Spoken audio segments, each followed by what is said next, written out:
Մարզում ծնվածներ, ինձ պատմեք դեպքեր, երբ Երևանում մարզաբնակ լինելու պատճառով ենթարկվել եք խտրականության։ Գնացինք։ Դրան հետևից լսեցի, ոնց է բժշկուհին իր աշխատասենյակում աշխատանքային ժամին բարեկամների հետ նստած զրուցում։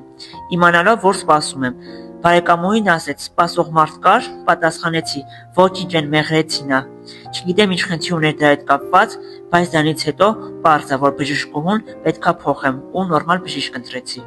Աշխատանքի վայրում էի, երբ մեր արտադրամասի պետը ինձ հարցնում է՝ դուք գյուղում տուն ունեք,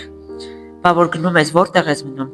Ես ասեցի՝ մեր տանը Վանաձորում, բա այնտեղ շենքեր կան, ասեցի չէ, մենակ գոմեր են ու կենդանիներ։ Սովորելու նպատակով Երևան տեղափոխվելուց հետո ես հասկացա, թե մարդիկ ինչքան վատ գիտեն մեր ազգի պատմությունն ու աշխարհագրությունը։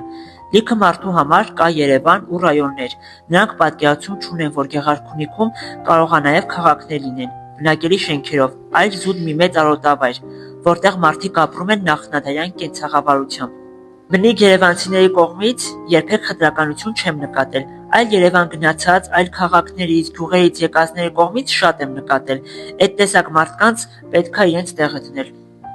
ԵՊՀ-ում սովորելու տարիներին մեր անօրգանական քիմիայի դասախոսը հենց իմանում էր ուսանողը մարտունուց է, թողնում էր վերաքննության։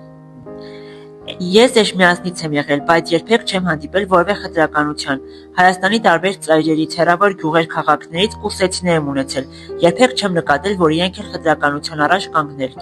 Ինձ չէին ճանաչում, ասում էին գյուղից ա եկել, երևի էշով ա գնացել դպրոց։ Կան քաղաքենիներ, որոնք Երևանում ծնվելու փաստը համարում են առավելություն։ Մի խոսքով ուղղակի պետք է շփվել adekvat մարդկանց հետ։ Դե իսկ դու մեկնաբանություններում գրիր, ենթարկվել ես խտրականության միայն այն փաստի պատճառով, որ ուղղակի ծնվել ես ու մեծացել մարզում։